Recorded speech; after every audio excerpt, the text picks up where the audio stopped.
I believe this model, the feature lead model, sure helped us to retain talent, and we didn't go out to hire next generation of leaders. We groomed them internally, and my team members realized that they have multiple options to grow within the organization, and they don't need to go out for the next level of growth. Hey, what's up, everyone? Welcome to Dev Interrupted. I'm your host, Dan Lyons, and today I'm joined by Rajah Kalipatnapu, Global Head of Product Engineering at Equinix. Rajah, welcome to the show. Hey, Dan, glad to be here. Awesome to have you. Now, a little bit about Equinix. Equinix is a digital infrastructure company with over 220 data centers in 60 or more markets on 5 continents, thousands of employees working across many, many time zones. So obviously, it's a big company. You probably have a large organization, and dealing with scale on that level. I know you've learned a lot about not just how to manage teams, but how to manage managers and how to find talent within your existing org. We're going to dive into all of that type of stuff, but I want to give our audience an opportunity to know you a little bit better. Can you tell us a bit about yourself and your career background? Certainly, yeah. So my name is Rajah Kalipatnapu, and I lead the product engineering at Equinix. And Dan, like you mentioned, I do have teams spread across 3 continents: Singapore, Poland, and Silicon Valley. And before Equinix, I worked at GE Digital, Cisco, and few other startups. And I started my career as a developer and always been a developer at core, but I'm also very passionate about building and growing teams. And I've been leading teams for the last 12 years. What was your first program that you developed or coded that you can remember? I started my career in India. And the first program I wrote is we were not calling at the time as SAS, but a compiler for C, the Fujitsu compiler, if I remember right, that we SAS enabled. And it's developed in Java. I'm talking about 1995, by the way. Nice. 1995, 1996. So, Yeah, that's awesome. It's always nice to hear where people came from. Now, it sounds like you've worked at some smaller companies. You've also worked at bigger companies. Equinix is big. Give us some orientation about your team. How many people are on your team and what type of size? We know it's across at least 3 time zones, but what's the size of the team? so we have a typical Scrum team of size about 8 to 10. And I have 3 product portfolios. And across these 3 product portfolios, we are talking about 10 Scrum teams. So very, sizable team. And within your career, you've had these, kind of prestigious or nice roles. Is there anything that happened in your career that you think was a major milestone or something that was able to kind of accelerate you starting from being a developer and then going into the track that you're on today? Yeah, specifically while I was at Cisco. And I'm always, as I mentioned earlier, passionate about mentoring and growing teams. And when I got an opportunity to take a leadership role, I immediately jumped on it. And what helped me at Cisco is the structure that they have in growing someone as a manager, and the basic management 101, leadership 101 that I learned at Cisco is what I see is something that continuously I take with me to my career and in how I help others. That may lead us very well into our first topic. We're going to talk a lot about leadership in this episode, and we're going to start with a model that I know you use at Equinix that you say you've really benefited your entire organization, and that's the feature-led model. What is the feature-led model and what does it mean to you? Yeah, the feature lead is a role. It's a rotation role we follow in our development organization. So anyone in the team can, just raise their hand and say that, I know I want to take up this role. for this specific release timeline, right? And this role empowers the person to take end-to-end ownership and make decisions regarding the development of that specific feature. Consider the feature lead as a CEO of the feature. Okay, so this is identifying a leader for a feature, and you're summing it up as making developers the CEO of the feature. What does it mean for a developer to be a CEO of a feature? Yeah, it's a very good question. It is the accountability and ownership with a customer first mindset as a single thread owner for the whole feature. So a feature lead as part of this role is responsible for a small team working on this feature from a technology point of view and for the end-to-end full life cycle development of this feature. Consider starting with feature requirements. Are the features ready to be developed to all the way deploying on the production, making sure it meets all functional and non-functional requirements. So that's the reason why we call it the feature lead as a CEO of the feature. Can anyone be the feature lead? Is it are there requirements, or how does that happen within your organization? Anyone in the team can say that, I would like to play the role of a feature lead. It's the desire of the person who wants to play that role. So as I mentioned, it's a rotational role. So anyone can raise that hand and say that I want to be feature lead. And do you typically see that person as a more senior developer, or are you also getting juniors? What's the type of DNA of the feature leads that you see raise their hands? We initially thought that only senior engineers can pick up this role. But what we learned is this is a role that anyone can play and anyone can be successful. So what we have seen is even a new to career, a fresh graduates coming on board, but very enthusiastic about taking this role, can take up this role and be successful. What is the impact of having this role on the developer and in your organization? So in our organization specifically, this allowed us to scale better as a team. So before we had this role, managers, the first level managers specifically, and then team leads to have to stretch themselves to support these features end to end, multiple features, because it's in a given release, you would be working on more than one feature, and end to end responsibility was kind of stressful for our engineering leaders and the managers. Once we have this role in place, they can scale better. And because of the distributed responsibility, that also allowed us to bring in better quality into the product because now there is a close visibility into how the feature is being delivered, better team health, better relations between teams, and also gave a better visibility end to end for the release and individual features. How have you seen the features change when a developer is the one that's raising their hands and being the feature CEO? Have you seen an impact on the features themselves?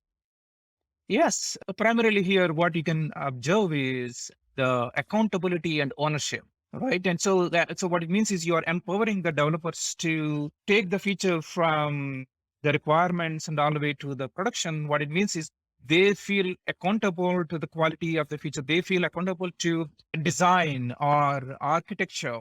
It's not coming top down. We are allowing the individuals to make decisions. So that certainly proved the overall quality of the product and also how the team members perceive the development process. One thing we know about the engineering and the development world is coming bottoms up, the opposite of top down, empowering developers, making developers the feature CEO usually will result in better results. In particular, right now, you're talking about quality. So you've seen an improvement in quality. How has this improved relationships between teams or departments? So primarily you have, as I mentioned earlier, it's a single thread responsibility. What it means is now a person can spend more time with cross-functional teams and can be a single point of contact rather than a engineering manager who probably is stretching thin in supporting multiple teams, cross-functional teams. So that certainly allowed us to build better relationship with cross-functional teams and overall improved the quality of relationship. Okay, so we've kind of gone through the nice benefits of having a developer focused feature lead model. And I also know because of this, there's less bad things that are happening, such as micromanagement. Can you talk about how this model allows for less micromanagement? Without a feature lead role, it is hard for the engineering managers to get visibility of individuals' features status of how they're being done and where they are and then where they need to do a pivot. So to get the visibility, they tend to micromanage teams. But with the feature leads, they can take a step back and then they can rely on feature leads to get the visibility. And individual feature leads, being a developers, working very close with the developers, and it is seen more like the team is empowered to do the development and they're not being micromanaged. With all of the feature leads that you have on your team and the autonomy that that has provided, both to the developers and also with the managers not having to micromanage, how has that allowed you to find the next great managers at Equinix? Yeah, very good question. So what it allowed us is to understand which one of our team members have leadership skills, right? And earlier I mentioned that we initially thought that only senior engineers can take the feature lead role, but we also realized that even new to career engineers can take the feature lead role. So, and the flip side of it, we have seen that some of the senior engineers probably are not interested in taking this in a feature lead role.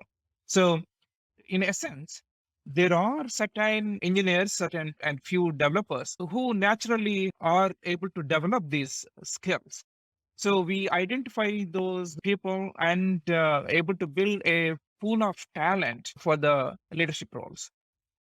Yeah, it totally makes sense. I mean, we had an episode with Maria Gutierrez. So she's the VP of engineering at Twitter. And she said something like retention is hiring, or retention actually is your next level of hiring. And I think about that a lot because it's a fantastic point. How has the feature led model impacted your retention, which is very difficult? Retaining developers right now is tough in the world. I'm in total agreement with that statement. I believe this model, the feature lead model, sure helped us to retain talent, and we didn't go out to hire next generation of leaders. We groomed them internally. And my team members realize that they have multiple options to grow within the organization and they don't need to go out for the next level of growth. Do you think that this has helped you gain a market advantage in any way? I certainly do believe that we managed to retain more people. Our attrition rate is low compared to the market. Most of the time, you would want to have great developers enter your organization, do an amazing job, maybe raise their hand to be a feature lead, kick ass at that, get promoted. That's kind of the golden path. But sometimes you have an engineer in your org that isn't performing well. And I think you have a story about someone on your team that was not necessarily the best developer, but a great employee. Can you tell our audience about that? Yeah, certainly. So this is in my previous organization where a new to career fresh grad joined my team and supposed to be a developer. And in a few months, I observed that he is not performing at the level of what is expected of him. And then I started collecting the feedback about how he is doing from cross-functional team members that he's working with, and also had regular one-on-ones to understand how he's doing. As I started talking to him, I realized that he certainly is an awesome team member, very collaborative, a people person, but his heart is not into development. I mean, he realized that he can do better in other areas as we started discussing. And I worked with him and moved him out of development eventually to product management. And that worked really well for him. And I'm pretty sure he's doing very well now where he is. Yeah, that's a really important point. I mean, the other thing that's happening in the world today, you have so many companies that are either providing tools for developers, providing something in technology, infrastructure. I mean, there's a million companies that do it. And a lot of them are wanting former developers to be in product or customer success or marketing. Even if they weren't the best developers, they really understand the space. Have you seen any other examples of a developer, or I guess you could be one of them, but a developer that has changed careers and used their development ability, but went to a different job? Yes, yes. In fact, within Equinix, I have a person who, in fact, took the feature lead role and interacted with the product managers again and started loving the product management role. And we recently moved him working with the product management at Equinix into a role that's more product management. Yeah, I think that's a great tip for our audience. If you have some developers that are maybe not performing exceptionally, there's always room in product support, success, marketing, and it's a really, really desired role in the world right now to have a former developer fill those spots. That's an option for you as an engineering manager to retain a great person, but not necessarily the perfect developer. Now, on the topic, we're going to move to molding managers or mentoring managers. We've talked about finding and retaining engineers and good managers, but you're also big into mentorship. What is it about mentorship that makes you so happy? When it comes to mentorship, I love to groom leaders. And I've been doing that in my career. And I had an opportunity to work with leaders who helped me to grow in my own career. And I see this as giving back. It is my belief that having the better leaders is going to help teams to be more healthy and thrive and perform better. And by mentoring and grooming leaders, I can help that cause. That's how I see it. What is your approach to mentoring future leaders? One thing that I would do is continuously observing and providing a continuous feedback and be a good listener and be candid and build trusted relationship, open and trusted relationship with the people that I work with. And when you're working with an engineering manager or someone that's trying to be an engineering manager, where do you see is the biggest gap? What are they Yeah. usually missing? Very, very good question. From my own experience, I can say that when you are moving from an engineer to a manager, most of the people do not realize you have to change the way that you operate. You have to change from doing things to getting things done and leading and letting other people do things than you try to do them. So that's a biggest change. So that's where people might tend to do the micromanagement because, as a person, if you probably might be thinking that as an engineer, oh, I can get this one done faster. I can get this one done differently. And this is how I would be doing this. But when you are a leader, what you want is you do not want to tell them how to do it rather than guide them how to do it. That's the biggest difference that I would see. Someone moving from an individual contributor to manager has to realize. When you identify that person that's moving from an individual contributor to a manager, and they're kind of, I think, micromanaging the team, what tips do you give them, or how do you get them to change their mindset to be a better manager? So the one important tip that I would give them is how much time they are spending working with the individuals. So when you start micromanaging, you would not able to scale. You would be spending more time in the work that the other people are supposed to do and where you would let them to do, and less time in probably strategy, right? So as a manager, you need to focus less on executing tasks that's supposed to be done by others. Rather, you want to let them do it and then set a strategy and vision for them, and allow them to execute. And I try to communicate that. I try to give examples of how they could be performing better and they could make a better impact. So it's another one that I would primarily focus on the impact that they're making. They could make a better impact if they take a step back and then let the team do the work than they're doing it. Do you have any way that you measure impact of a manager? Or if I was a manager coming to you and I said, okay, Raja, how can I measure my impact? How do I know if I'm making a good impact? Yeah, good question. Um, you made me think. So the way that I look at is how they are growing the team rather than how what they are delivering, right? So delivery can be done either by this person, this leader, or his team, but in the process, how the team is growing and how the team feels empowered and how the team's health is improving. So these things will be taken into consideration as an impact. And this is within the team, but as a leader, how you are making an impact in cross functionally. So that's another thing. And you can get that visibility only if you start looking outward of your team instead of just looking into the team. So these are the things that I would consider and include as part of a measurement of a leader.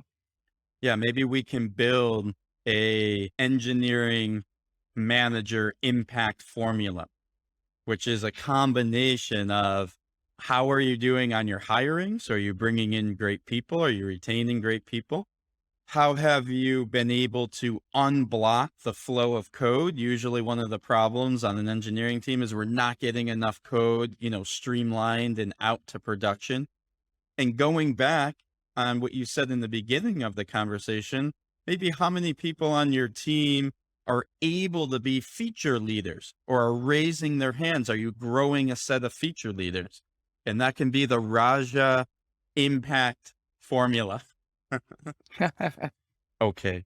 Well, Raja, thank you so much for joining the podcast today and answering all of our questions. And of course, it was great to see you again. Oh, same here, Dan. Thank you.